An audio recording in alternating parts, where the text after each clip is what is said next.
Good evening. This is the Walpole Zoning Board of Appeals. Tonight is Wednesday, March 6th. It is 7:03 p.m.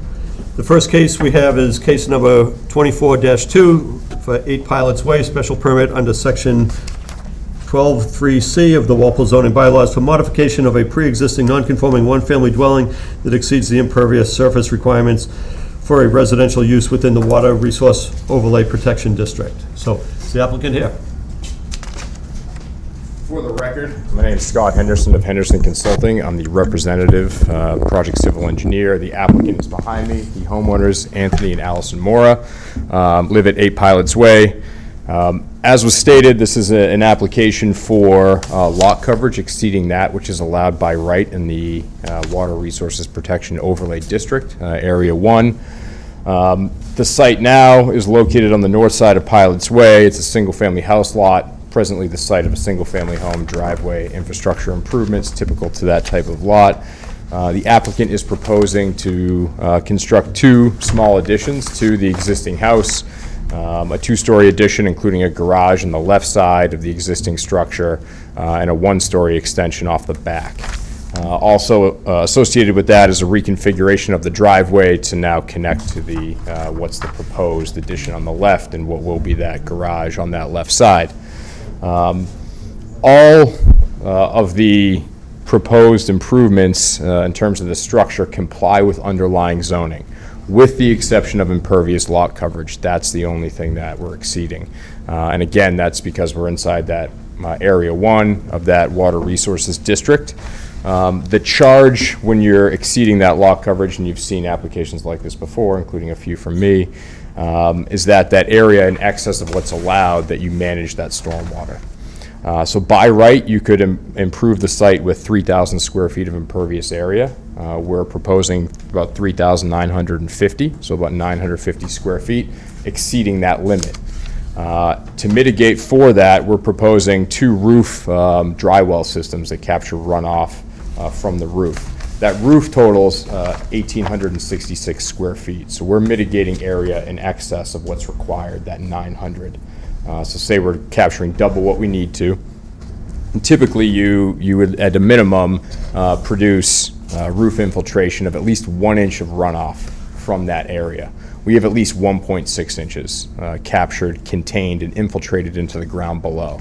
That's a static analysis, so the actual is going to be probably far in excess of that.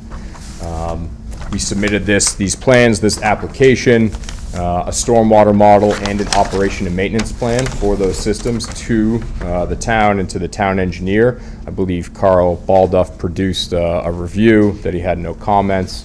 Again, this is something that's fairly typical for us, and so I can field any questions. Okay. Board members, any questions? May I ask a question? Will. I'm the neighbor, and I think it's a really great plan. Okay. And my only concern is Pilots Way is on a huge decline, and I'm right below them. So how is this? Well, first off, the way these meetings work is I open it up to the board members, and I'll open it up to the public, and you'll come up to the microphone in a little bit. You said I could speak, so. Well, I was being generous at this point. So, okay, board members, do you have any questions? So I have a question. Can you give me the numbers again on the amount that is going to be captured on is it just the north roof and the south roof as shown in the plans here?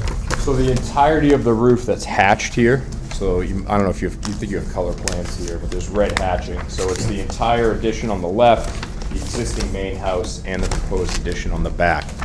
That roof area totals 1,866 square feet.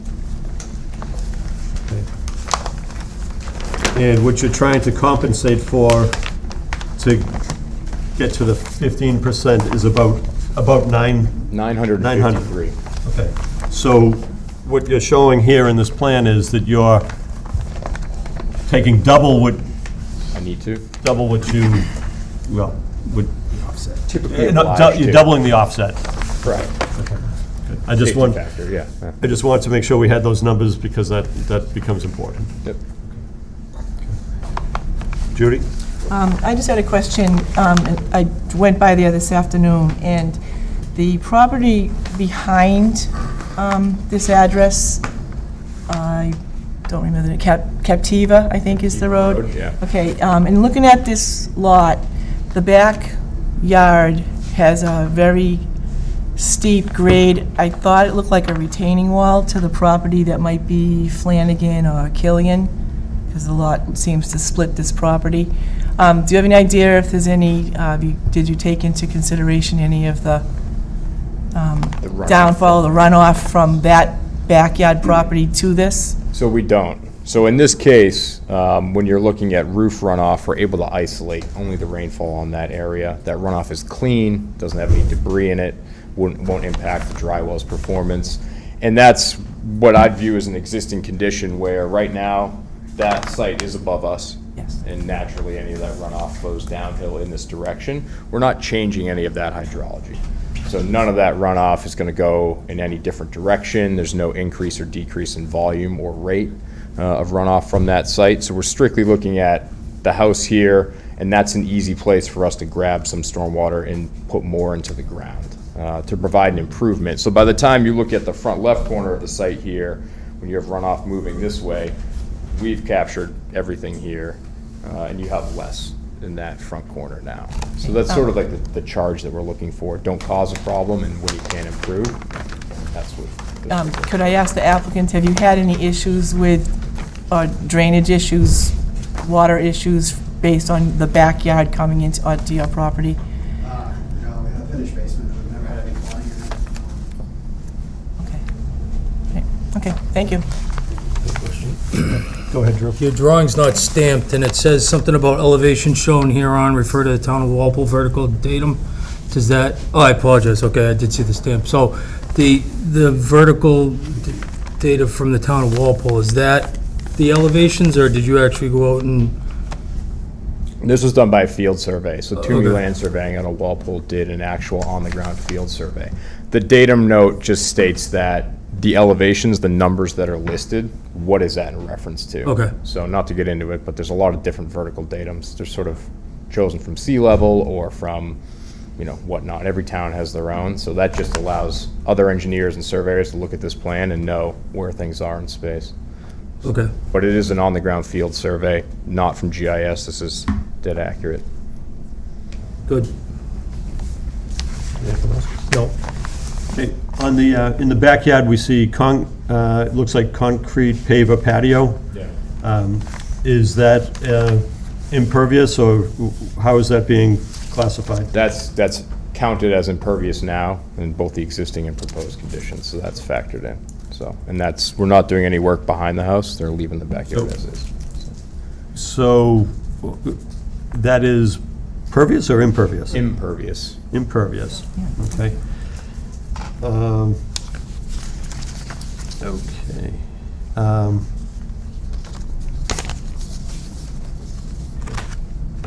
Where it's concrete paver, is that part of the calculations that you, That's included. so, So the existing impervious coverage right now includes the existing house, the existing driveway, the existing shed, and that concrete paver patio. And then in the proposed condition, we are leaving everything in the backyard, so that's accounted for, and that's part of the number that's added up. And then the expanded house and the new driveway. So we're accounting for everything, Okay. but we're capturing just the roof. right, I get that, you're capturing just the roof. Back to the pavers. Yeah. Could you calculate that as not a part of the calculations, because I assume water can permeate through those pavers? You never know that. So unless you've explicitly constructed a paver patio Okay. in a way that's permeable with the proper base below that's open graded and the gaps in between that allow that runoff to go in. So as I don't know how that was built, I won't deem that to be pervious. Could it be? Possibly, but for our purposes, we didn't really have to look at that scrutiny, and it's considered impervious now. Okay. And thank you for answering the question about the shed, because that was my follow-on. Okay. Anybody else? Okay, at this point, we'll open it up to the public, so if you want to come forward, identify yourself for the record, and ask your questions. My name is Keith Ziv. I live at 4 Pilots Way. I'm next door to the property in question, and I'm very downhill from them. I think it's a great plan. I think if it's followed, I have no concern. But because I'm on a steep decline from them, my concern is how does this board, or how is it overseen if there needs to be unforeseen adjustments to the plan based on the construction? So for example, what hasn't been brought up is there's a big retaining wall that they're proposing, which I think is great. What if they start, and maybe it doesn't have to do with the water runoff and the dry wells will handle it all, I don't know this stuff, but say they start digging and they hit ledge, and then it's gonna cost $20,000 to clear all that ledge, and the retaining wall gets scrapped, whereas I view that as a big part of the plan. So how does, if there's any adjustments, how does this board, or how are they overseen? But otherwise, I think the plan is outstanding. Okay. So to answer your question, you're talking about the retaining wall that's shown on pretty much on your property line? Yes. Okay. So if we approve this, we make this plan as shown the record. And the building inspector will get a copy of this. And then the building inspector, when they go out there, it has to be built according to the plans. If it's not built like that because of ledge or something, then they could come back for a modification to the zoning board, but they'd have to come back. And there'd be something like this. What's that? There'd be like a hearing? Yeah, there'd be another Okay. hearing, yeah. Because, and to your point, if they can't build what they agree to, they just don't get a free pass on it. They have to come back and figure it out with the zoning board. Great. Thank you.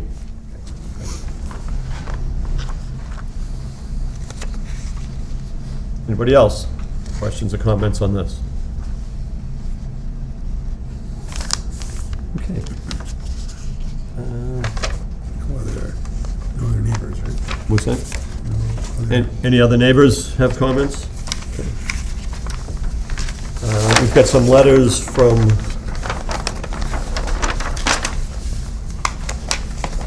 the town boards.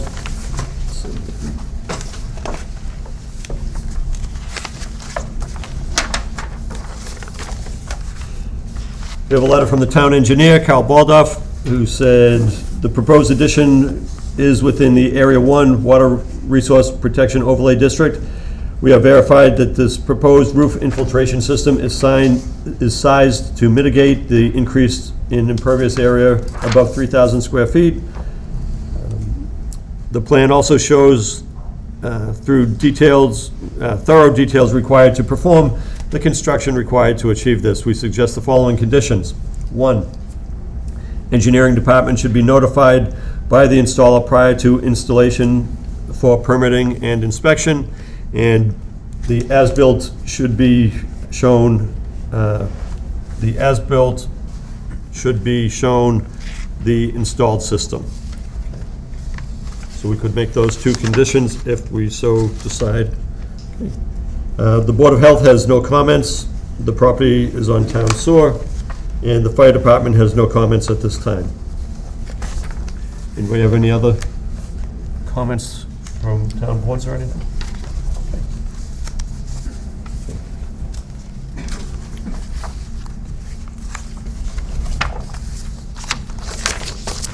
Mr. Henderson, does the applicant want to say anything, or you good?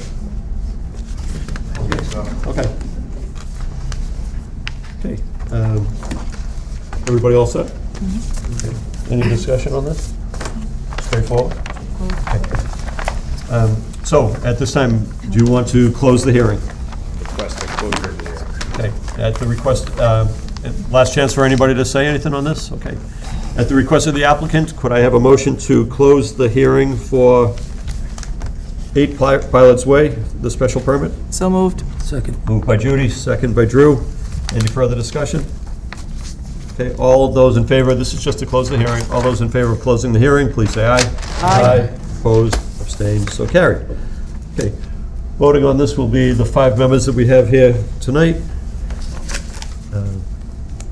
Does somebody want to make a motion with standard conditions and the 2 from the town engineer for as-built plans to be submitted, and also engineering department to be notified for inspection. And this would be based on the plan of record dated January 29th, 2024. And that's it. Does anybody, I'll make the motion to approve. okay, does anybody want to add anything else to be added on that? Okay, so the motion has been made to approve. Somebody want to second that? Second. Second by Drew. Okay. Lauren, do you want that? You got what we want? Okay. All those in favor of approving the plan for the special permit for 8 Pilots Way, please say aye. Aye. Opposed, abstained, so carried. Okay, very good. Thank you. Good, thanks. Good luck with your project.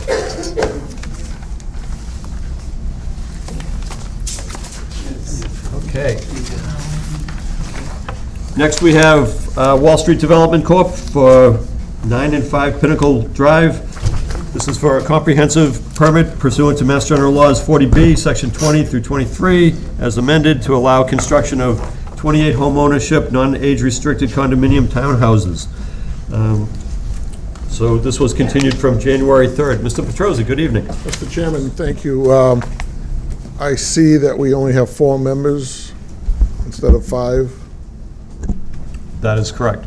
So we'd appreciate it if we could have a full board. Okay. For the, we continued it from the last meeting that we were not expecting a full board, so we continued. So I would like to continue the hearing without testimony tonight. Okay, go ahead. So the reason that the previous meeting was continued was because the members that were absent, had there been testimony taken, they wouldn't have been able to vote, so that would have affected your final vote. But the member that is absent tonight, this would be his first time missing it, so he could utilize the Mullen Rule, and he could still vote. He could miss this meeting, review the testimony, and you'd still have your final vote would still have 5 members. Right, well, it's not me using the Mullen Rule, it's whether the member is going to use the Mullen Rule, and whether the board is going to allow it to be used. It's not my choice, is it? Right. So, So it's up to you. You can request to continue the hearing. the only other, if I may interrupt for just a second, I mean, since our last hearing, we've submitted a lot of information to the board that has not, to my understanding, we have not received an updated peer review from Tetra Tech. So with that in mind, we'd like to continue and get a full review of all of the information. We submitted revised plans, revised stormwater report. We've, When was that submitted? we've. Talking about Darwin now? I thought we were still on Pinnacle. Talking Darwin. No, we're on We're Pinnacle. on Pinnacle. Oh, jeez. I'm sorry. Let's start over again. Okay, so for Pinnacle, and Lauren is correct, the board member who's not here right now would be able to mull in the, watch the video and come up to speed on any testimony that's about Okay, I apologize. Pinnacle tonight. I'm getting messed up on the applications. But, so I wasn't able to talk to the board the last time. We continued it for 60 days at the time. And over the past few months, we've been talking to the neighbors about a different type of project that we'd like to pursue with the ZBA under a conventional special permit as opposed to a comprehensive permit. This would necessitate not a suspension of the 40B hearing process, but a continuance of the 40B process while we pursue a special permit application, which, if the board is agreeable, we would probably submit an application in the next 30 or 45 days, and then let the board deliberate on that, and if it gets approved, then we would withdraw the 40B application at that point. So it really kind of rests with the board on how you would be interested in handling that kind of a situation, give us an opportunity to work with the neighbors on a plan that I think they would be happy, you and the board might be happy with as well. But it really is up to the board's discretion to do So that. at this point, we don't have any other application from you. All we have is the 40B application. Correct. Okay. Right. So that's what we're talking about tonight. is Yeah, so 40B. what I would suggest is that we continue that tonight's hearing for another 45 days, and let me finalize things with the neighbors and submit an application for special permit. And then, if we are successful in doing that, then we will continue the 40B hearing process out further while you hear the special permit application. It's kind of like, I don't want to call it suspending the process, but just sort of putting it asleep for a little bit. Okay, so I don't have the calendar. If we were to grant an extension that you've requested of 45 days, would that also be an extension of time for? Oh, absolutely. For 75, 80 days? Do you want the calendar? No, you, Oh, sorry. I trust you with it. Thank you. So what are we looking at for 45 and then another, another month and a half out after that?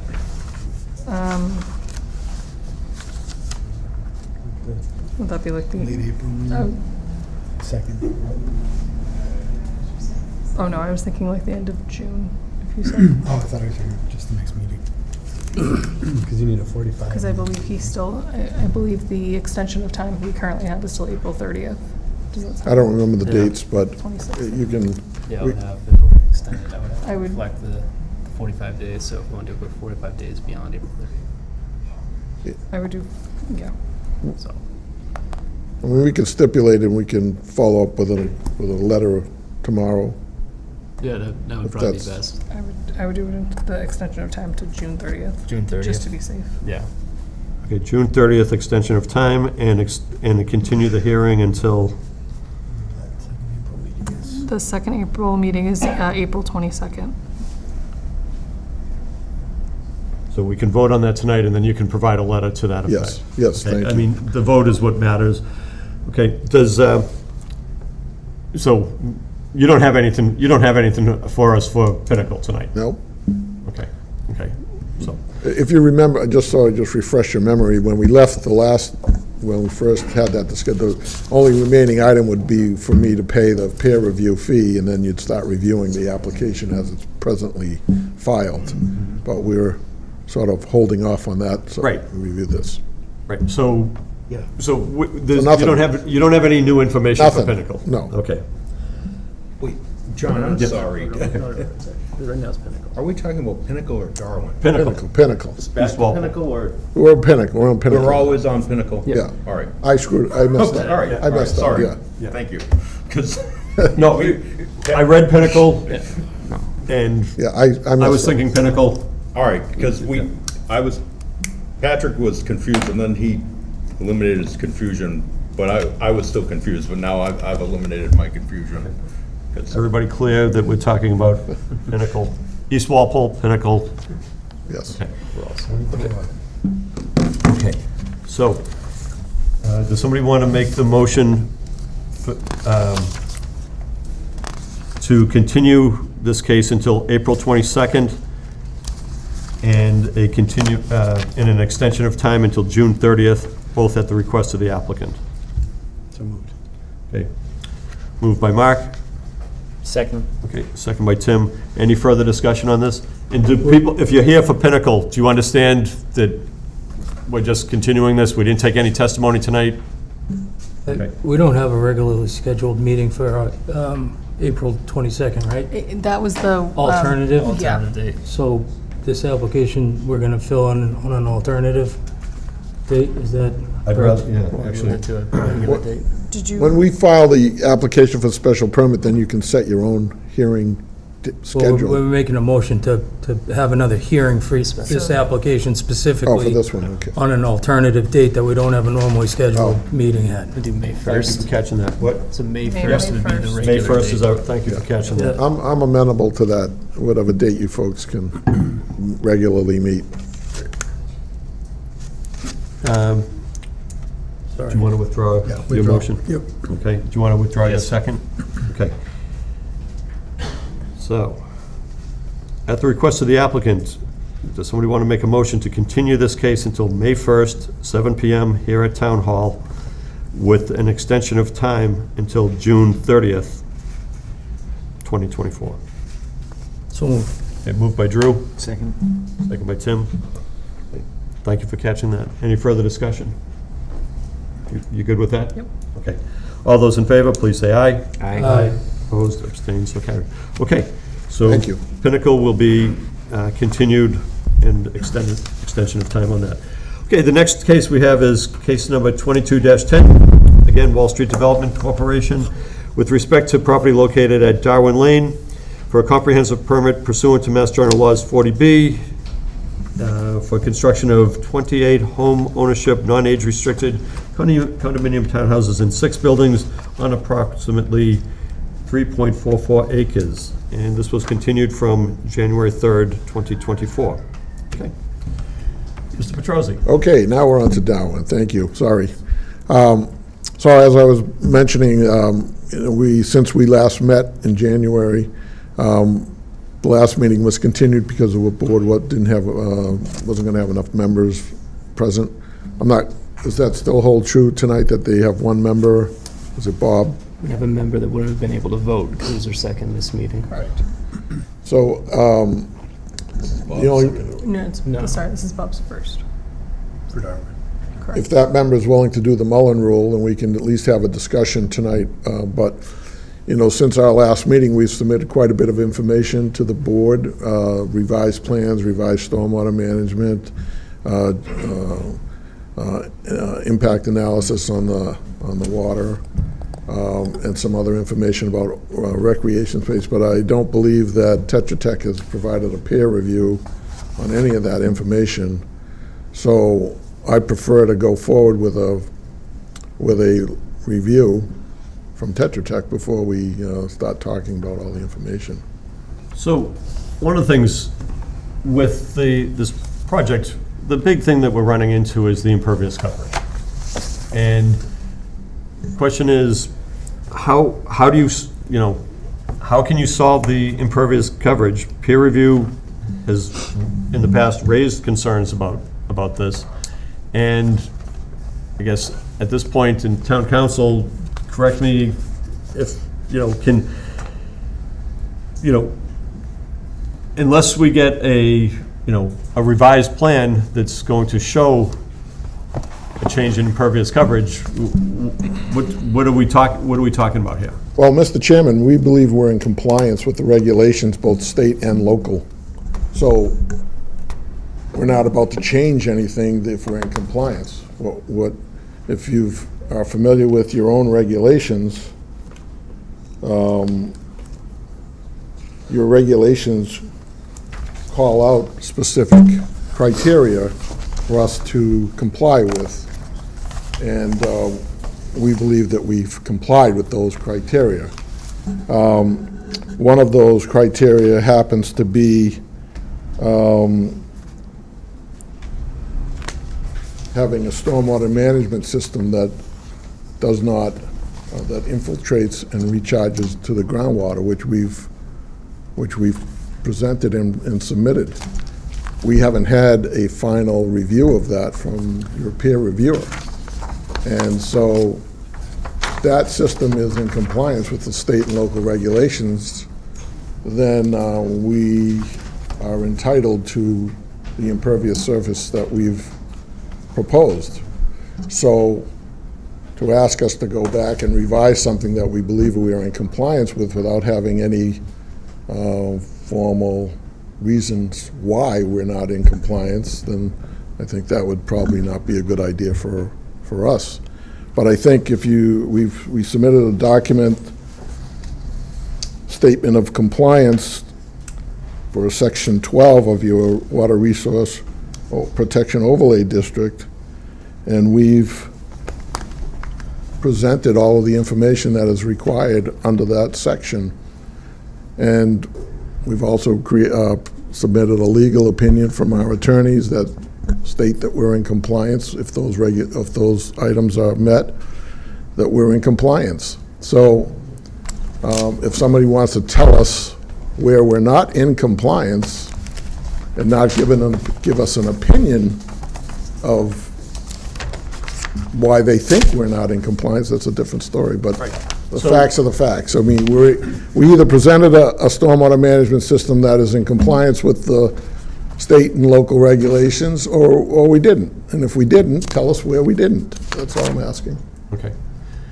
So peer review has provided a letter to the board. I've read it. Yeah. It's an email. And- What's that? That was an email. Yeah. But he said that, you know, there's concerns on this, and, you know, I guess it goes to the question, to the end, he says, in our opinion, the project has not provided reasonable justification to the board to grant the relief requested. So, It's an opinion, and until I see something, he does say that we're, you know, for the most part, in compliance with the stormwater state and local regulations. Now, stormwater, but we're if talking we're in about, compliance with that, that is a major component of being being permitted to exceed the 15% impervious surface. It's just, as you heard from the previous application, they're increasing their impervious surface, and they're in the same district that we're in. And they're not increasing it by 30% above I understand. what's allowed. But They're what increasing it by 4%. But, you know, the state has set up a procedure and some parameters around wellheads. It's 400 feet. It's not 500 feet, it's not 600 feet. And for Tetra Tech to be of the opinion that, you know, we're 10 feet from the area, zone 1, that's what the state set as the protected areas, 400 feet from the well. We're outside of that. And now you're trying to extrapolate from that you can make it 500 feet or 600 feet because we're exceeding the impervious surface. That's not what the law says. That's not what the regulations say. So perfectly happy to listen to constructive comments from a peer reviewer or an engineer. I don't know if... And that's what we have here. We have constructive I don't know who reviewed the drainage report for Tetra Tech, do you? He's not a geologist, he's not a hydrogeologist, he's not anybody qualified to analyze. I don't even know if he looked at the information that we presented from our, from Northeast Geoscience. I don't even know if he's done that. So, unless he specifically says that in a letter to us, and not an opinion, this is an opinion, it wouldn't hold up anywhere. Okay. So, Town Council, how's the way forward on this? That's what I'm trying to get to. You know, we're having it from the peer review, the professional, who's saying that this, you know, this is not, it's not working, what's being proposed, and it's concerns for this. How can we move forward? How can Mr. Petrosi move forward? What needs to happen? Well, it's the applicant's right to disagree with the peer reviewer and say he's not going to provide further information in response to it. So if that's going to be the case, then I would hear from whoever else wants to speak and then see what else there is to have heard, continue at another session and close the hearing. So the next question is, the other things that were submitted, you know, peer review on that. Pat, when was all that stuff submitted from Mr. Petrosi? The exact day, I think it was the second week in February. Well, it's over, 14th? there was a few items over time, but, Okay. and I'm not saying that Tetra Tech had sufficient time to review everything, because I think the drainage and stormwater revised plans just went in a couple of weeks ago. No. What I am saying is that, you know, he started out with a letter that had 89 items on it. And now the board has been given this email with no items on it, just one opinion that's not substantiated in any way to document if we're not in compliance or not. So, in fairness, since we're paying for the guy to review it, we would like a complete review of the information that we've presented. Okay, then I guess that's, you know, as you said, you're paying for the peer review. That's, And, you know, again, you know, we submitted a analysis from a geologist regarding the protection of the well area. We paid for that, and we expect somebody to review it that's qualified to review it and give us where they disagree or agree. Same thing with the stormwater management. We spent a lot of money to redo it according to what he wrote in his peer review of January 9th. We revised it, and now he doesn't give us the courtesy of a review. So if you're not going to do a thorough review of the 89 items that he's put in his letter, then I don't think that's appropriate. so I understand where you're coming from, that you want the peer review to review everything, and I'm sure the peer review is willing to do that, right? Absolutely. I mean, I would say, though, the content of that letter is a pretty consistent theme of the peer review agent's discussion since we began this. Well, again, I agree, though. there's opinion, and then there's the law and the regulations. You tell us where we're not in compliance with the regulations and the law, and then we'll think about whether or not we need to revise the plan or not. But until that happens, we believe that we're in compliance. Half of South Walpole exceeds the 15%. Go down Route 1, all the industrial, those all exceed the impervious surface that have all been approved by previous zoning boards and planning boards.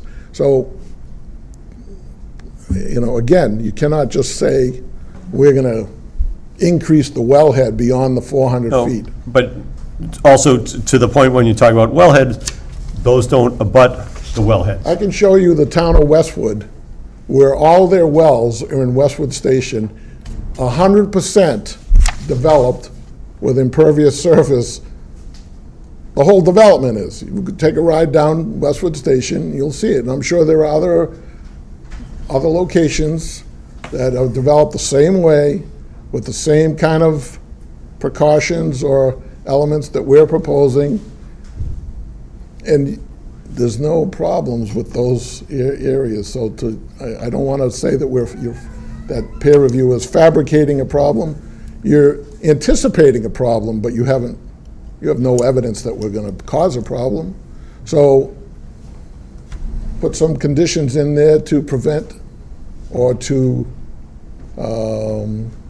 identify a problem if it should occur. So, and that's what you're. Town council? I mean, talk about expert, I see at least one expert in the audience, so I know you're gonna open it up for other comments.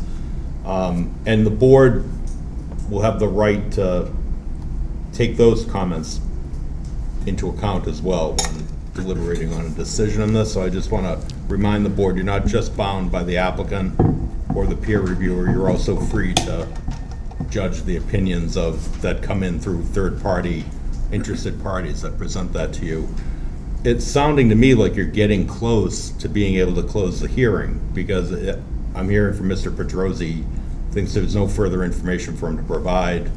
I'm not sure exactly what Mr. Reardon's going to specify further in response, but it's sounding like one last exchange of information, at least between them, and then you're ready to have it final. Okay. Okay. So, that being said, and thank you for your guidance, what we'll do now is we'll open it up to the public, if anybody has any questions or comments on this. Okay.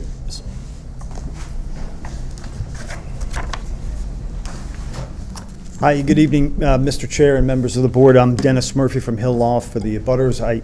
The expert we brought is Scott Horsley, who you've heard from before. I came up first because there was some question about compliance with laws and regulations, so I was just going to take a minute or two. Mr. Petrozzi referred to the memorandum of his own attorney from a couple of months ago.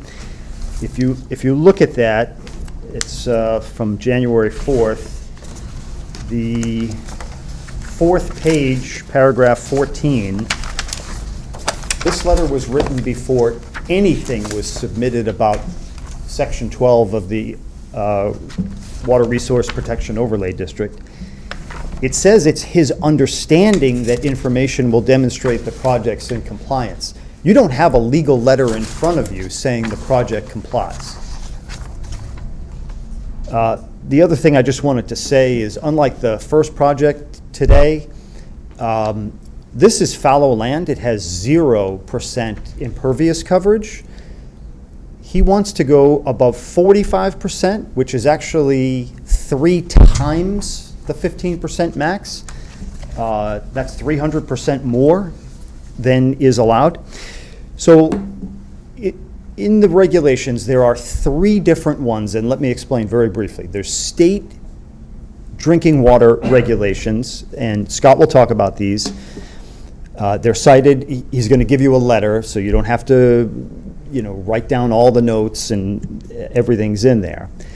The state drinking water regulations say that in a zone 2, you can have up to, you can have 15%, and with a variance up to 20%. Remember, he's asking for more than double that.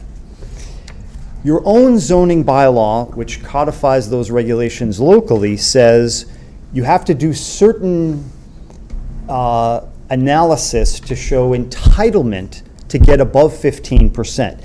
And that's the stuff in 12.4 that Mr. Reardon called out and said you have to submit. Well, Horsley's reviewed that. I'm not going to steal his thunder, but he's going to tell you what he thinks of what's been provided. The third set of regulations you heard from me before, because it's a legal catch-22, and that is Stormwater Standard 6. That's a state law, because the standards are incorporated into state regulations, that says you have to comply with the local standard in order to comply with the stormwater standard. So if he doesn't comply with your Wetlands Resource Protection Overlay, your local standard, then he isn't able to comply with the stormwater standard. Let me just tell you what we all know. We're talking about putting 28 units on 3.5 acres. That's over 45% impervious coverage. And that's not the only problem, is that it's a lot more coverage. This is a really steep site, 40 feet of grade, that slopes toward the well. You've got, as Mr. Horsley will say, very little analysis about how to mitigate that, and very little in the way of mitigation other than saying we'll comply with state law. This actual parcel of land, and I'm not sure that this has been submitted to Patrick, we went back and did some digging. The town had a aquifer protection study that was which is what Horsley did when he was younger. I don't know if he did this study, but he did a number of them.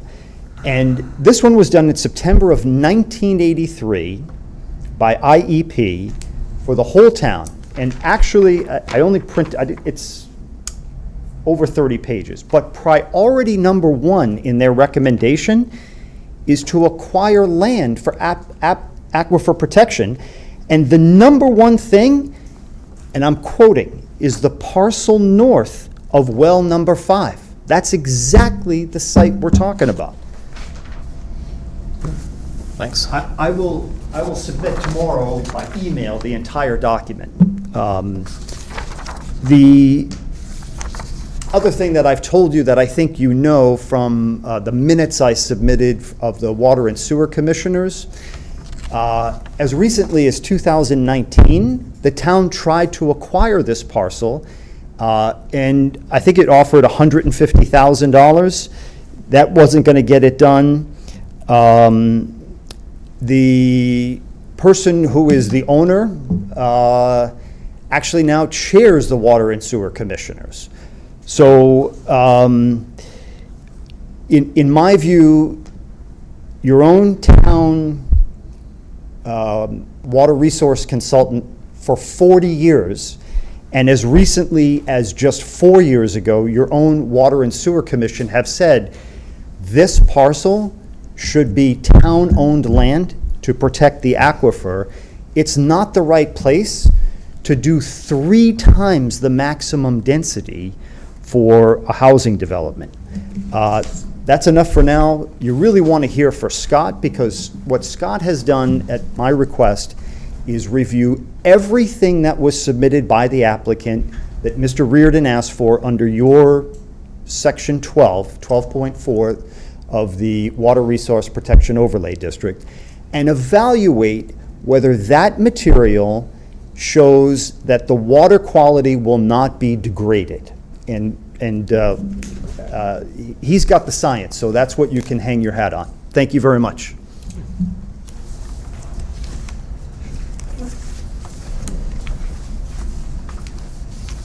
Good evening. For the record, my name is Scott Horsley. I'm a hydrologist, and I've been working with Hill Law on this project, and I do have a letter that's sort of available potentially if we want to submit it tonight, but also can do a little more work on it if the hearing is continued. But I'd just like to outline some of the review that I've done since we last met. And I have reviewed specifically the NGI report dated February 5th, which I think is the hydrology submittal on the part of the applicant. I reviewed the revised plans, the revised stormwater report, etc. I also want to start out, I did hear a comment from the applicant earlier that I do want to correct, because I actually served on Mass DEP's advisory committee putting the Zone 2 regulations together. And what I heard tonight was a representation that the state program ends at the 400 feet, something to that effect. And I think you probably know that's not true. There is a Zone 2 and there is a Zone 3. In fact, most of the regulations are in the Zone 2 area. So I think that was very misleading and certainly incorrect. And I can go into a lot more detail on that if you'd like, but we are right next to a Zone 1, but we are in a Zone 2 for sure. And that's a big, that's an important resource area. So as Attorney Murphy mentioned, we are dealing with some pretty specific regulations here in the town, which I was going to say in closing, I applaud you for, but I'll say it now too, because I've worked most of my career working for US EPA nationally, as well as many states, including this state, trying to get local governments to do what you've done, which is fantastic and important. It's really clear that the federal government, EPA, depends on states and local governments to build wellhead source water protection programs. Without local government involvement, I think it's really not able to protect the drinking water quality. So the regulations are important here. As Attorney Murphy said, there's a 15% limit, which, by the way, is pretty common across the country. Many local jurisdictions have used that number. The proposal here is to triple that, and 45.6%. And I did do a little bit of research to try to put that in perspective. In fact, I think I heard the applicant say something about Boston. Well, the impervious surface area in the city of Boston as a whole is 48%. So this proposal is pretty close to the city of Boston, and I don't think you're going to find any viable drinking water supplies underneath the city of Boston. And I would venture to say if you went looking for a supply that met any of the water quality criteria, you'd have a hard time doing that. And I would suggest that that's largely because of the density and the impervious surfaces.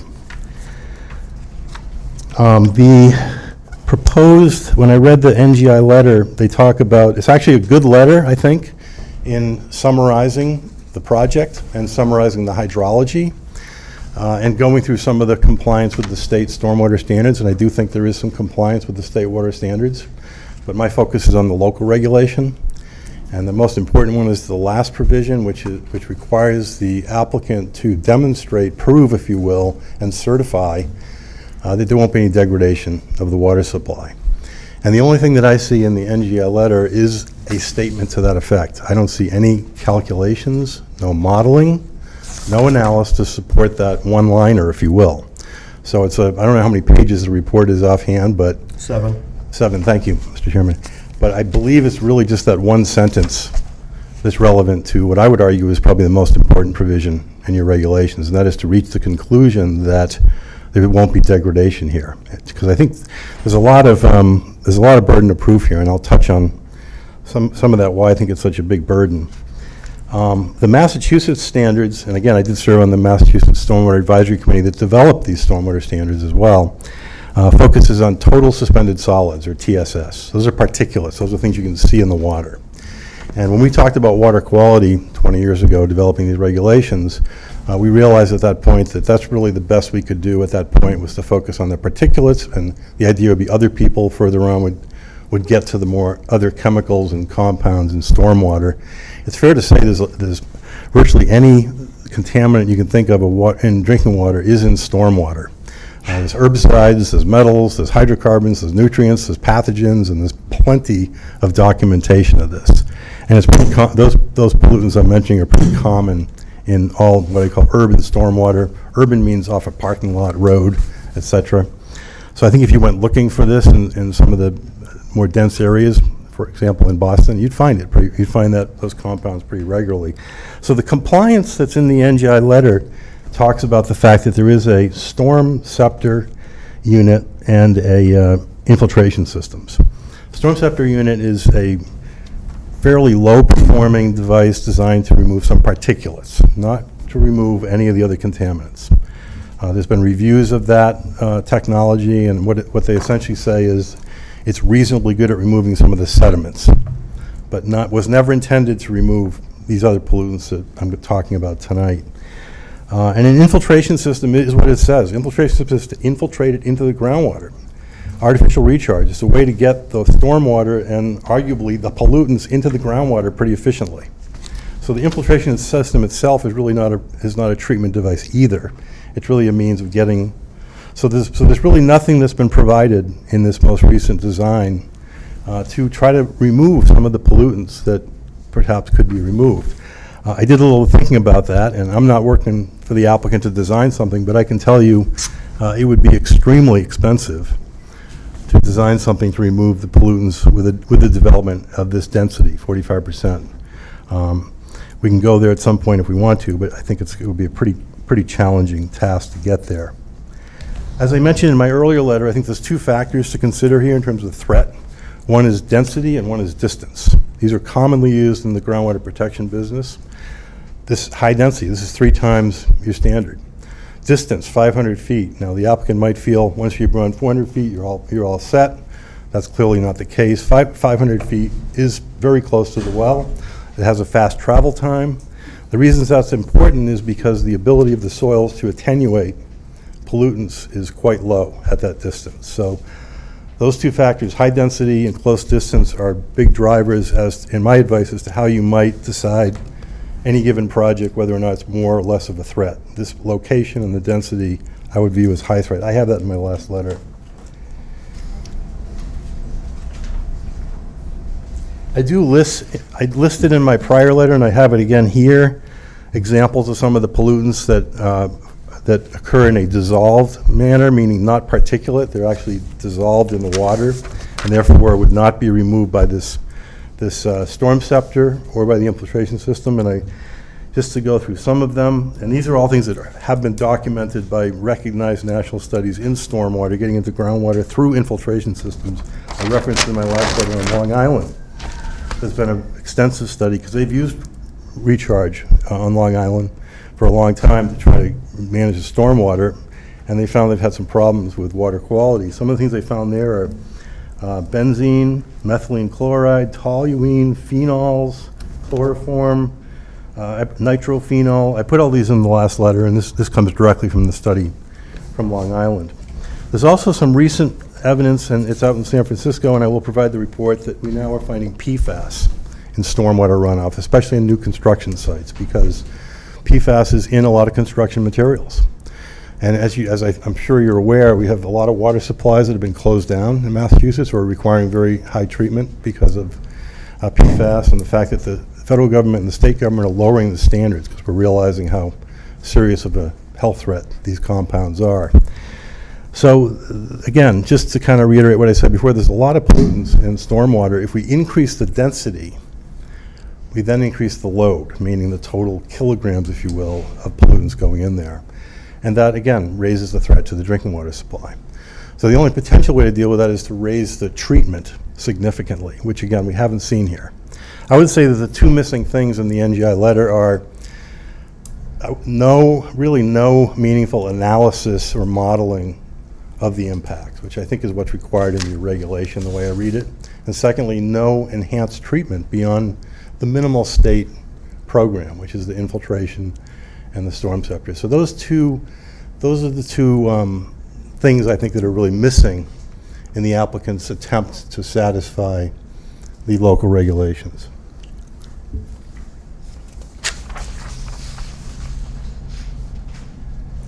I do have a couple of comments I'll just mention. I did get with the stormwater report, I did look at the test pits. I think if we get further with the project, I think there's some things to think about with the test pits. Test pit 5 was done in November 13th. That's the dry time of the year. I don't believe, I'll just be short tonight. We can get into more detail if we need to later, but I don't think these test pits comply with the Mass Stormwater Handbook either. They were done in the fall, not the wet time of the year. The Stormwater Handbook says if you don't find groundwater and you don't have any redox or dimorphic features to determine where it was, then you need to put in wells. Measure the wells and compare it to USGS index wells, and that has not been done. So I think there's some missing information on groundwater levels with respect to the test pits, which is a separate issue from water quality. Even if the comments I made earlier are really separate from that, but I think there's also some missing information on how the test pits have done and whether or not they comply with the stormwater standards. And I'll just conclude, I've got some conclusions here really quickly, just to remind you that Walpole Board of Health is on record in their March 24th letter expressing concerns. And I have a quote, "Health Department does have a concern regarding the protection of the town's groundwater since the site lies in Zone 2 and the wellhead protection areas. The town peer review consultant has expressed this twice, and I saw the email that you were referring to earlier, which to me says it's simple and clear. It may be brief, it may be an email, but I concur 100%.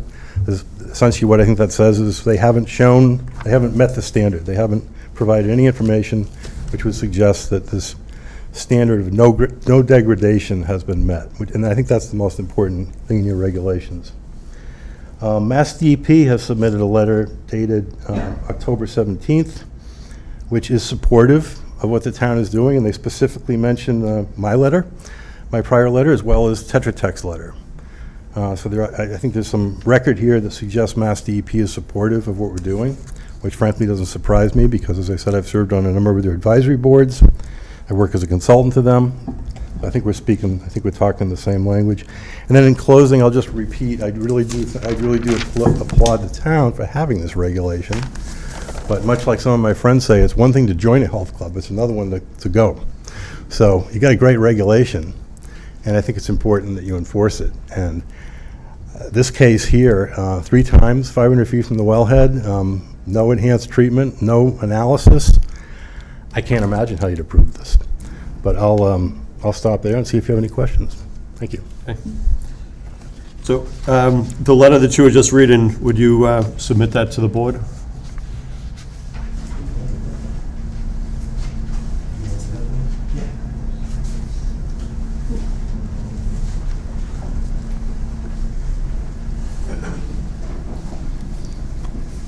Thanks. I'll give you a couple more.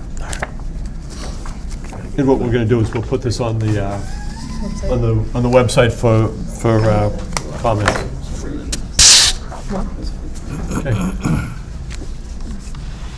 Okay. Thank you.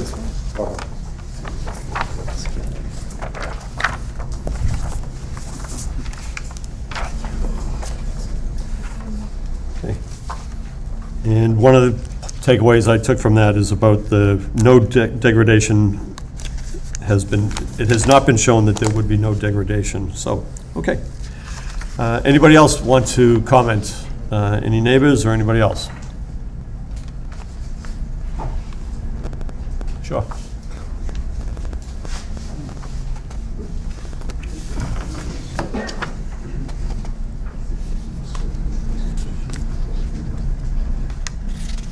Good evening. I'm Judy Conroy, 455 Elm Street, Walpole. In full disclosure, I've recused myself as a member of this board, but I do believe I have the right to speak. You do. Thank you, John, Mr. Chairman. Yeah. I do have a couple questions for either you or maybe Lauren would be able to answer. Do we have any current comments of the year 2024 from the Sewer and Water Commission? No. Not in 2024, no. No. Not in 2024, no. Not in 2024. Okay. So the most recent sewer and water comments that I can find go back to May 23, 2022. I think we, and there's been some recent back and forth that from Water Commission, Rick Mattson, saying, you know, do you have any further comments? They're hanging their hats on the 2022 comments, I believe. So without any new comments, I just wanted to highlight the comments made on the Darwin Commons project by the Sewer and Water Commission at their May 23rd, 2022 meeting. Concerns proposed development abuts the Zone 1 for Washington Well Number 5, the 400-foot radius around the wellhead. The Zone 1 is defined by Section 12, the Water Resource Protection Overlay, District Town of Walpole bylaw. I think you're all familiar with that.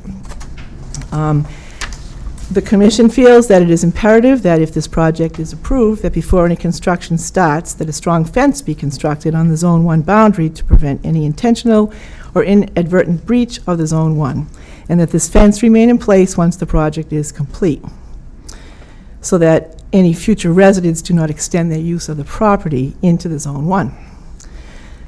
Next, the Commission is concerned with the density of the proposed development. Given the steep grades of the project area, the Commission is concerned the excavation of the existing soil in some areas and filling of others, and how it will impact the water quality being drawn into Washington Well 5. This is important, I believe, and probably the water experts would, I hope, agree. Excavation will reduce the amount of soils that filter surface waters as it goes into the groundwater, and filling the low areas will most likely result in hard packing of soil, hindering the filtering of surface water to the groundwater. I believe it's already been pointed out tonight that one of the owners of this property is the chairman of our Sewer and Water Commission, and that being said, I'll let that go. I'm going to fast forward to a joint meeting between the Board of Selectmen, the Sewer and Water Commission, and the School Building Committee members for the middle school, January 19th, 2021. This is why minutes are very important. Okay. Not a lot of detail in here, but I think you'll get the drift. The purpose of this joint meeting was to discuss the 3 sites that were narrowed down for the siting of the middle school.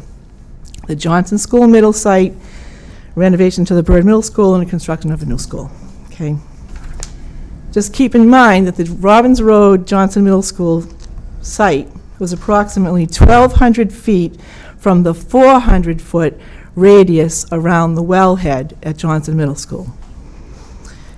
From the minutes, Mr. Abbott, chairman of the Sewer and Water Commission, gave a slideshow presenting the location of the wells near the Johnson Middle School proposed site, and raised all the concerns the Water and Sewer Commissions had with that proposed location. Mr. Abbott discussed the different zones and the importance of each one.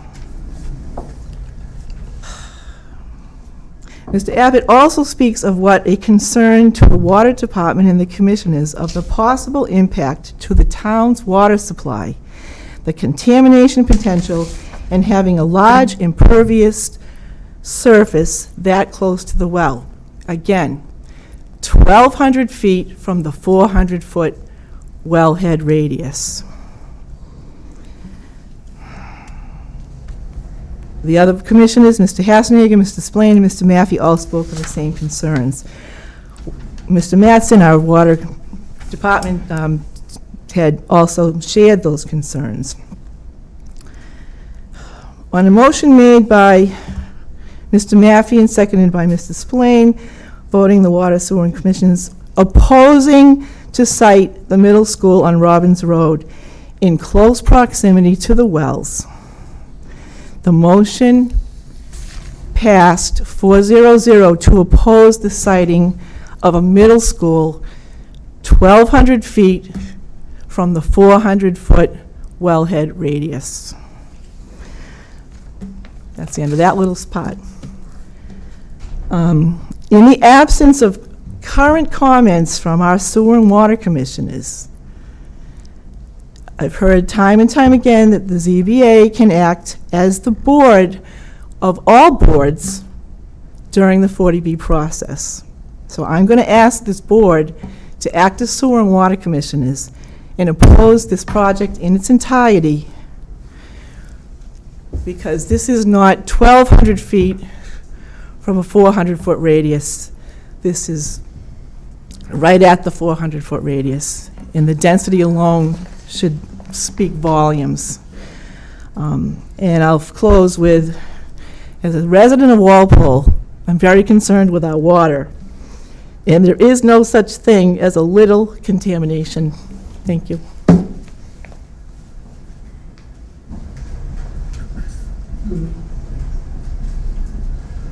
Okay. Thank you for your comments. Anybody else? Okay. I'd like to present two documents to the board if I can first, so that you can follow along with what I'm going to talk to you about tonight.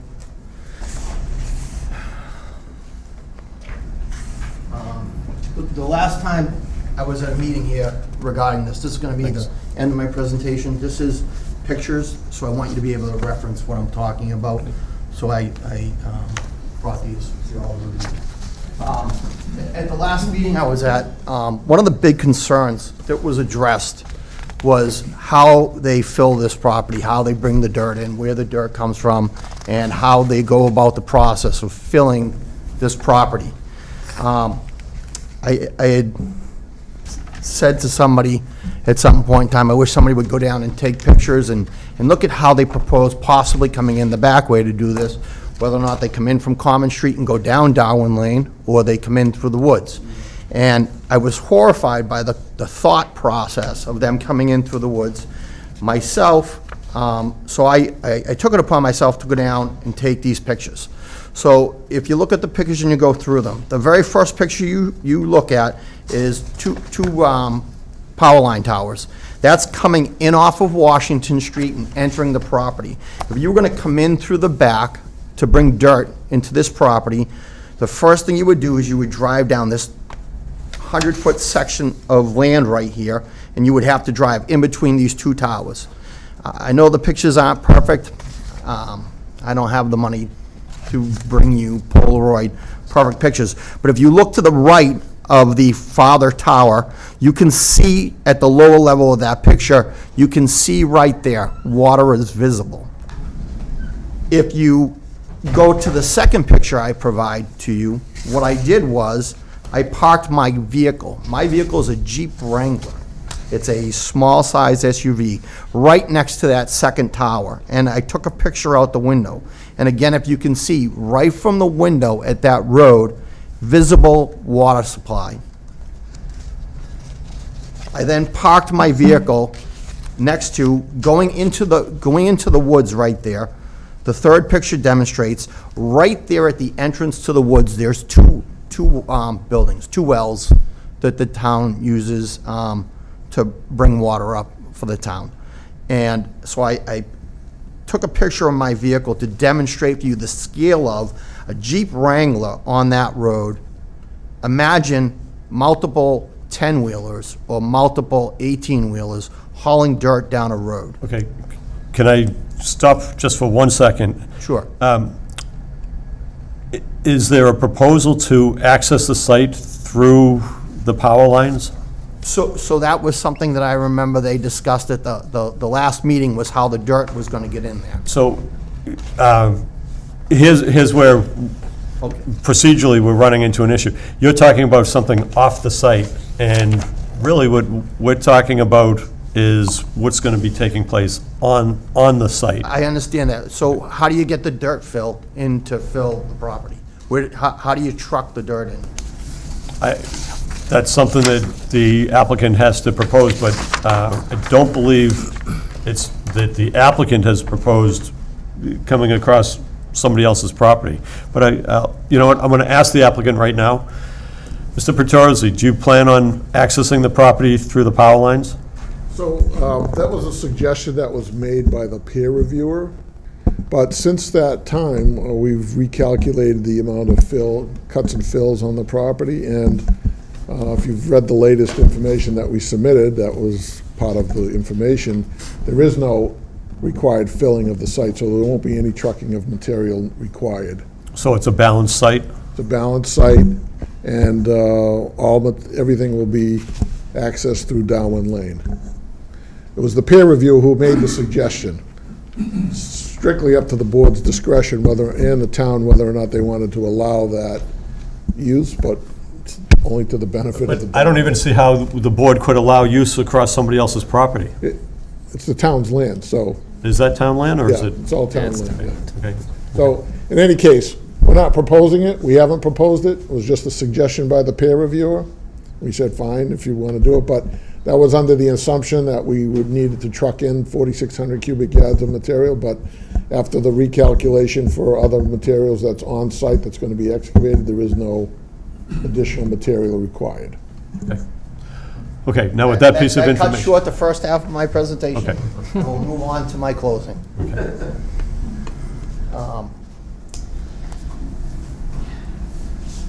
Not to bring politics into this, but in a once historic acceptance speech, Senator Scott Brown once addressed the people of Massachusetts when he got elected senator for the state, and he said to the people of the state of Massachusetts, this Senate seat belongs to no one person, no party. As I said before, and you'll hear it today, this seat is the people's seat. I see that important because today I offer something similar.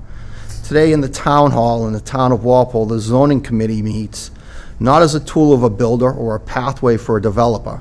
The zoning board sits before us as a watchdog for the town of Walpole, Massachusetts. The zoning board is the collective representative voice for the citizens of the town of Walpole. Often, we trust the members of this board, in part or in whole, to safeguard the community standards set in place which provide for construction safety, housing safety, and ultimately public safety. However, as residents, there are times we come before the board so that the members can hear our voices as we express a collective concern. Today, we come before the board when we believe there is a question that arises of a process of approving construction plans, be them residential or commercial, that challenge our community standards, threaten our community character, and are in opposition to rules, regulations, and guidelines this board enforces to protect and preserve the nature of the town of Walpole as a community that demands the best and the safest process of construction, not the most expeditious or financially advantageous. The Darwin Lane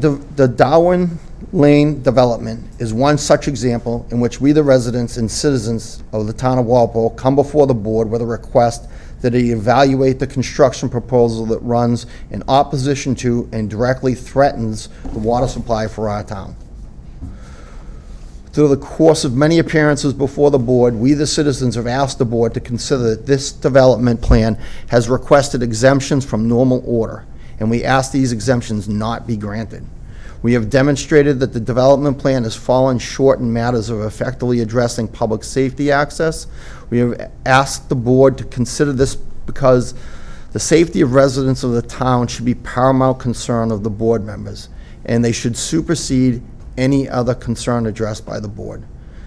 We have equally addressed concerns about hazards that exist with the actual construction process. There is no shortage of challenges to the safety of the community and the standards that will come into play with how the developer plans to develop and build this development. Good, reasonable, and even affordable housing should be a concern for the board members and for the members of this community. These standards should be exemplary characteristics for which the town of Walpole is known. However, in maintaining these standards, safe, ethical, and responsible planning, zoning, and construction process should not be abandoned. We collectively are not just responsible for the people who live here in Walpole today, we are ultimately responsible for those who choose to live here tomorrow. Protecting our precious and vital source of water and preserving the public safety standards should be sufficient grounds for the board responsibly to review the plans placed before them, but to ethically deny them in compliance with the standards that they are charged with enforcing, and in compliance with the town and state laws and regulations. Thank you. Thank you.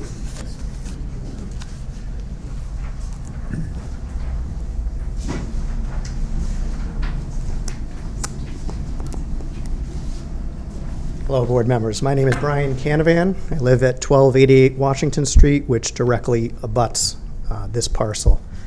My intent in rising tonight, if there was a full board here that could vote, was to urge us to close this hearing tonight and to ask that you deny this application. So I now understand we cannot do that, but I will express concern about extending this hearing further. My understanding is that the next potential hearing date is April 22nd, but that this application, the extension, went to about that point. Yes, I think? I believe this is until May 22nd. Are we out to is when May? the extension Okay. date is. This continued hearing has been going on, I think, for at least 8 months since the resolution of the Safe Harbor appeals. I know that I moved into this property in 2006, and there were applications for this parcel. It's been, ongoing and long-going. I'm very concerned that the more time we give, the more opportunity we have to inch closer and closer to a point where maybe this does make sense.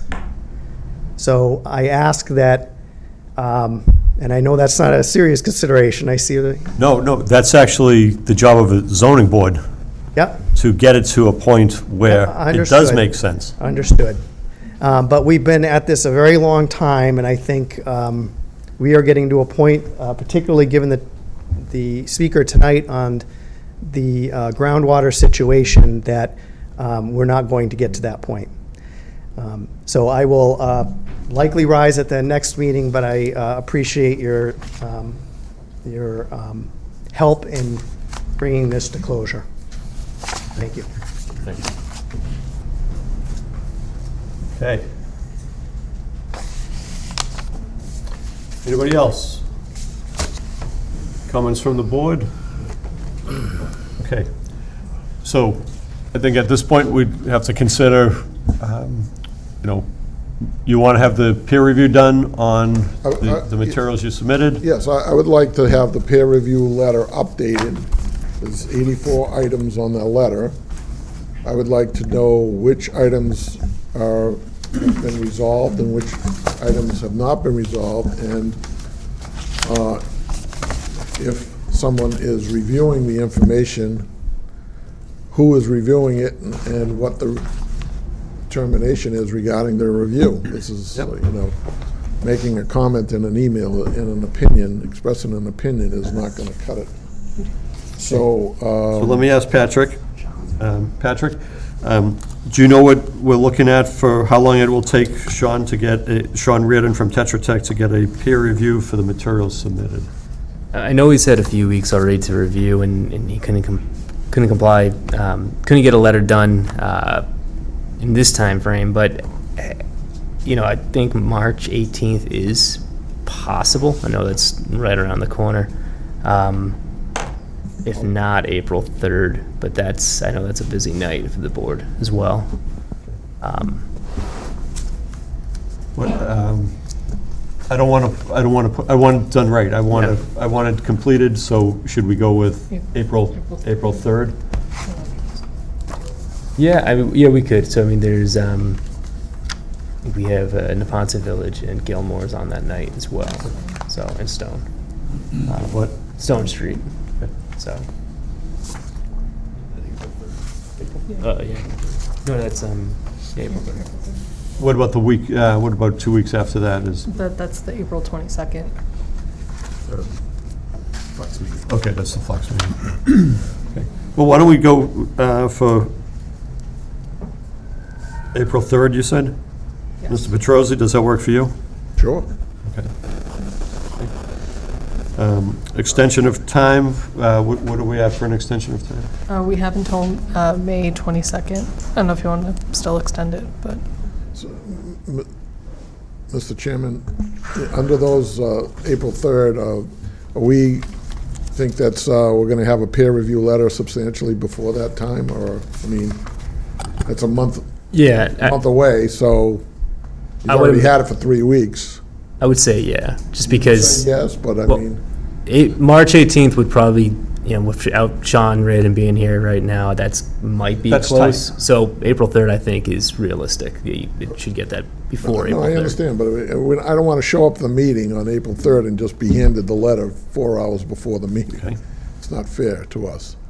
So he should be able to give us a letter like 2 weeks before the meeting, just like we're required to give it 2 weeks before the meeting. Yeah. I Should should we stress go- that point to Sean.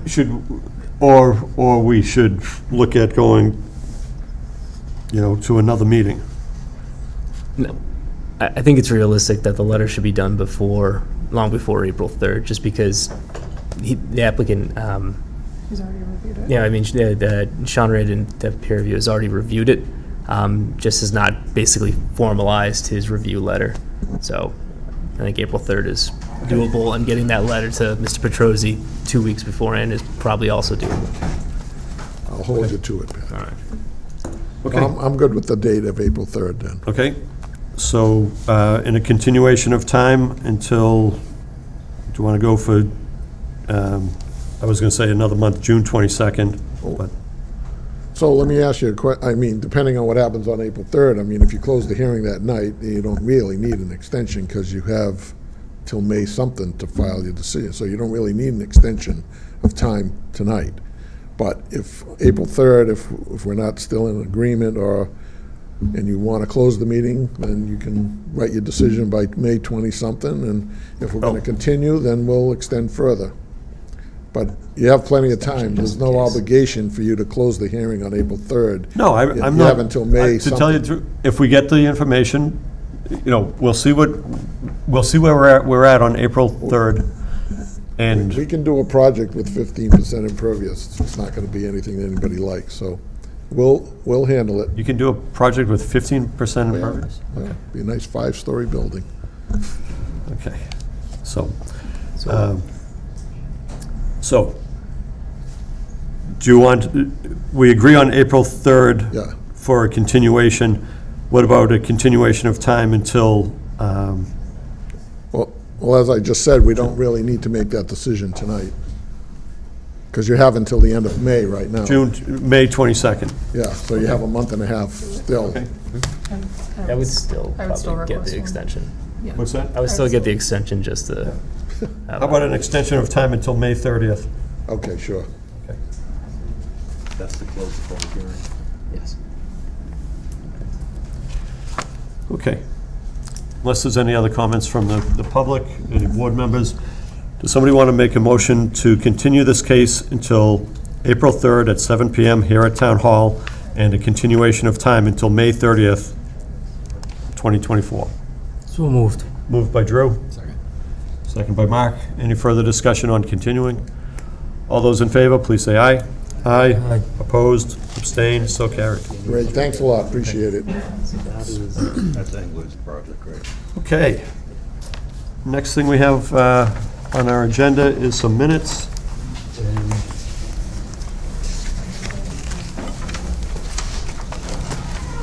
Do we have minutes? So, Mr. Chair, I believe we have, there's minutes, board business, and executive session listed on the agenda.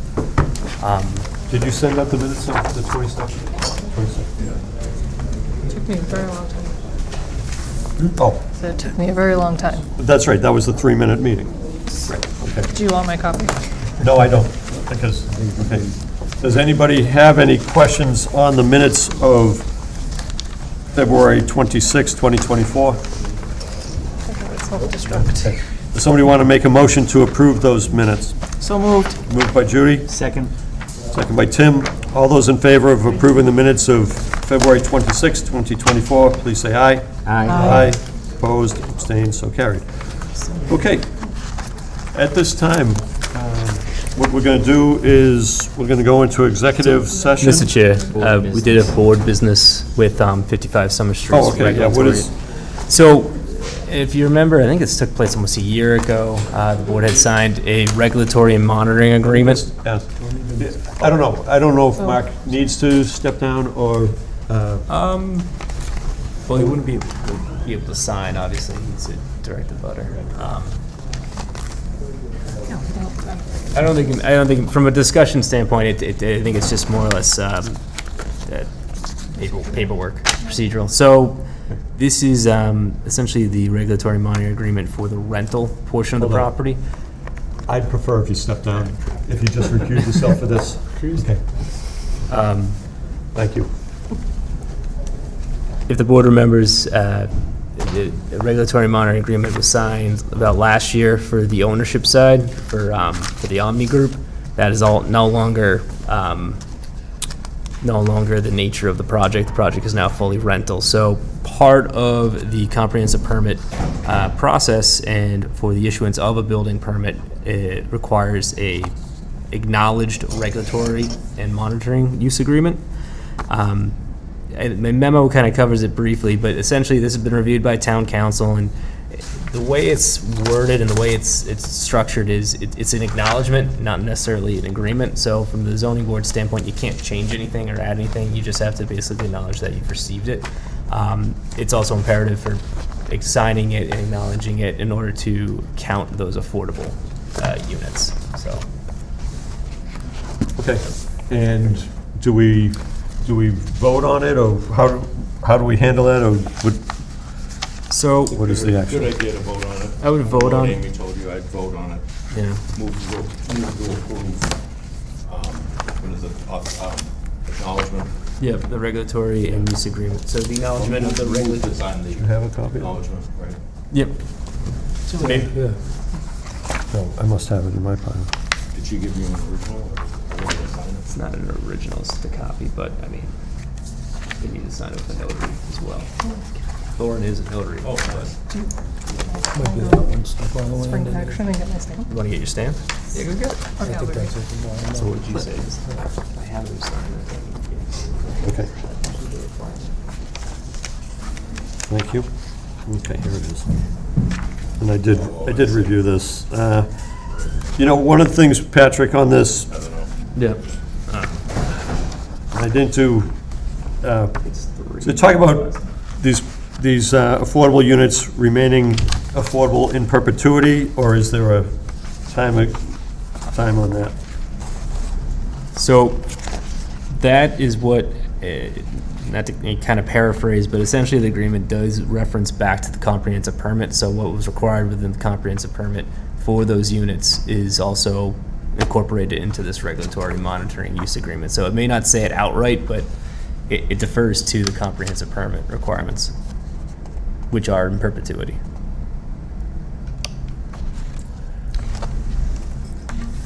Is there a reason why this agreement doesn't directly speak those words? I'm not a lawyer. They don't typically, I mean, I didn't review this, Amy did, but I without reading it, they don't typically. But you might want to look for a provision, does it say, is there anything inconsistent with this that you're acknowledging? Typically there isn't, there wouldn't be. Yeah. And the in perpetuity condition of your permit would govern. But Does this one thing supersede? is a funny aside, on another client for Weston, they received a regulatory agreement for acknowledgement, and it had the old DHCD on it. It looked like it was done on a cocktail napkin, and it did have things that superseded the permit. And I stopped them from signing it, but at least this one, I took a look at the first page. At least it says EOHLC. So Yeah, so the language I kind of mentioned earlier, it's on page 21 when it discusses the term. So it's, I guess, paragraph 22A. In particular, let me just find the sentence. So prior to the expiration of the term, the developer shall enter into a use agreement with the municipality or as otherwise required by the comprehensive permit rules, ensuring that the development will comply with the continued affordability requirements applicable to the development. In this case, it's in perpetuity because it defers to the comprehensive permit. Okay, I also see in paragraph 22, 30 years, which, Right. 30 years from the date hereof, the term, and, you know, That's for the This is the monitoring. monitoring agreement, though, John. That's for the monitoring They it. stop. You usually take over as there's a provision for monitoring agent after that. So basically, DHCD or EHLC will monitor up to 30 years, but they won't monitor after 30 years. The affordability requirements defer to the comprehensive permit, but monitoring after 30 years is the town's responsibility.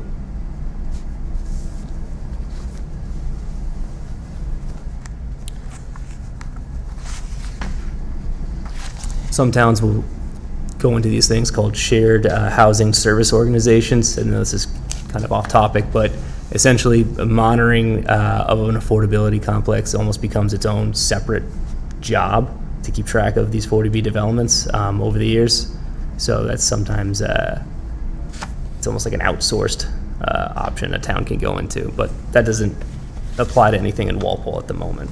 But I haven't read this because I wasn't asked to, but if Amy read it and she opined that it was satisfactory and recommended approval, then I can guarantee you that Amy checked that you're not compromising the in perpetuity provision of your permit.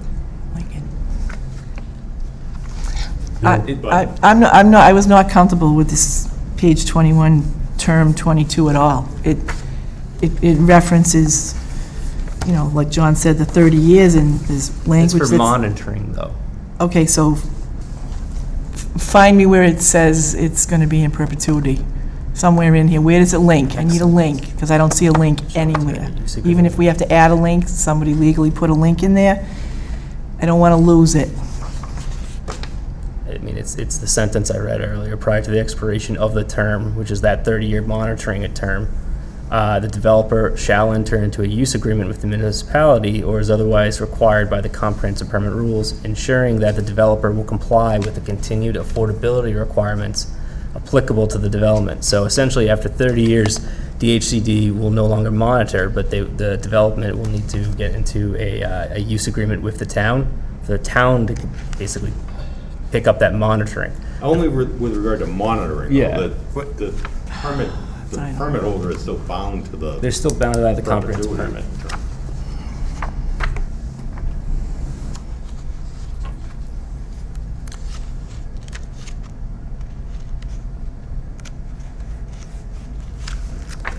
Yeah, that's a lot for me to read. All right, so, what's our time frame on this? yeah. No, I just had a couple more questions. You know, when would they like this signed? Well, they'd probably like it signed tonight, but when do they need it signed? Prior to, I guess, release of their building permits. So, part of the comprehensive permit, I think section is section C, is that goes over both requirements for the developer before pre-construction and requirements of the developer before issuance of a building permit. And one of those is that a regulatory monitoring agreement be submitted as part of that. And so, I mean, I understand that there's a lot of language, and I did go over this with Amy like we did last year. Can I ask who Amy is? Because I don't Amy know Questle who Amy was the town council that was involved with the board on the Okay, project. thank you. I Yep. don't know people by their first names. I'm sorry.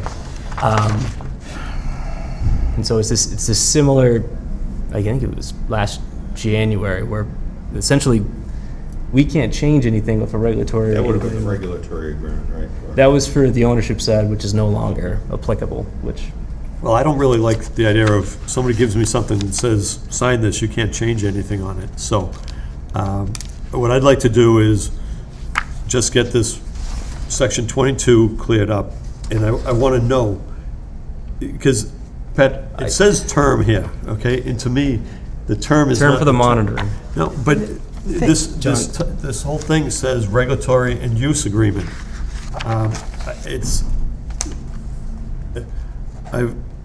I've got concerns, and there's a reason I have concerns, and it has to do with the other 40B in South Walpole, the preserve, and there was discussion whether those were still affordable units after 30 years. They are, last time I checked. Okay. They're listed on the, they're still listed as affordable. That's the other question I had was, they do have a page of definitions, and they define the word term, and it's defined as shall have the meaning set forth in section 22 hereof. Well, I don't know what section 22 hereof is. Am I missing something? It's not that That's the section 20. that's this section? That's why it's listed as 22, so it's paragraph So it just 22. kind of goes in a circle? The definition of the term is the term on the page, is the term on the, there's a hole in the bucket? I mean, I think it needs a little bit more. The cuff.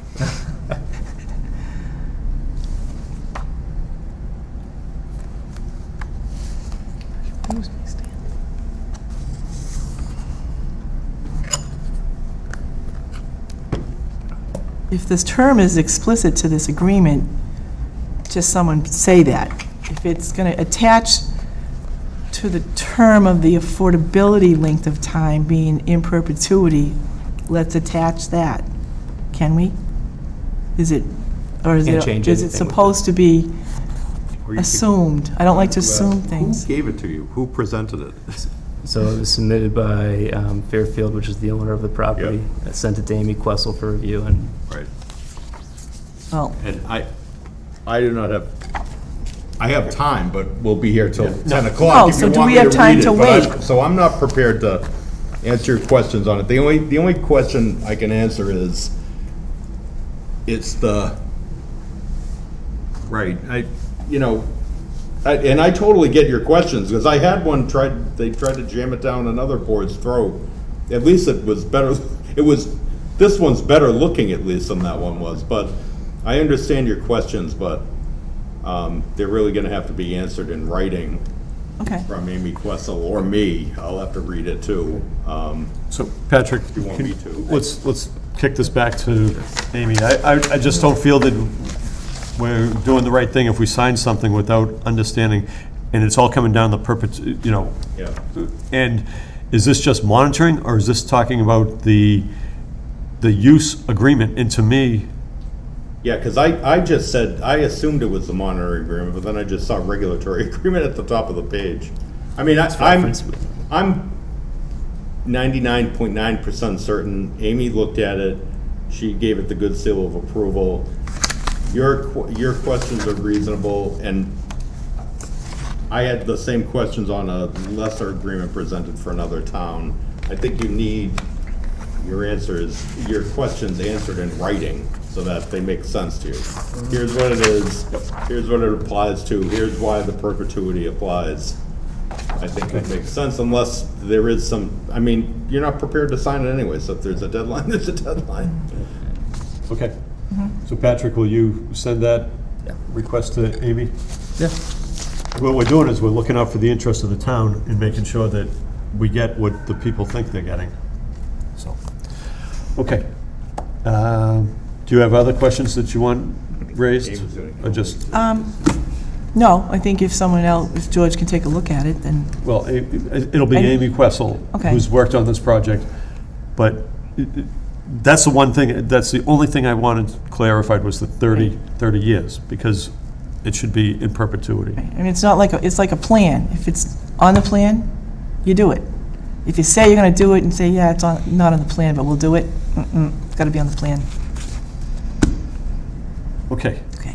So at this point, I think what we're going to do is go into executive session and not come out. Do you have the wording, or should I just read what we're going to do? John, you want me to grab Mark? Oh, yeah, that would be great. Yeah. Yes. And this is all not me.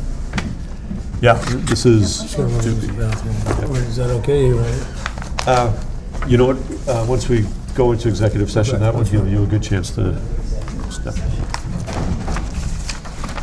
Okay, so Judy, you're going to recuse yourself? Let me Yep. correct myself here. Hold on. George, should I just read why we're going into executive session? Yes, and then you would make a declaration as chair that an open meeting would compromise your litigation position.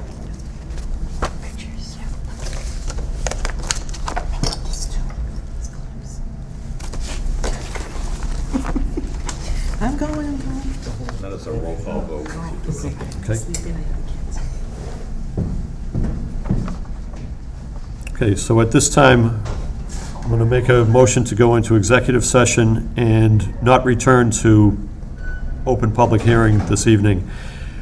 And we would go into executive session under General Laws 30A 21A3 to discuss strategy with respect to the Housing Appeals Committee decision on the matter of Wall Street Development Corporation versus the Town of Walpole Zoning Board of Appeals, case number 2021-4 for a comprehensive permit application located on Dupy Street, known as Diamond Hill Estates. Votes may be taken. And the reason why we would go into executive session is that open meeting would compromise our litigation options. So, does somebody want to make? Declaration. Motion. Okay, Tim makes that motion. Somebody want to second that? Second by Drew. And this is a roll call vote to go into executive session and not return to public session. Tim? Yes. Drew? Yes. Mark? Yes. You do gotta come back to adjourn the meeting, or unless you can adjourn during executive session. Yeah. You can do that? Okay. Yep. And I vote yes also. Okay, that ends the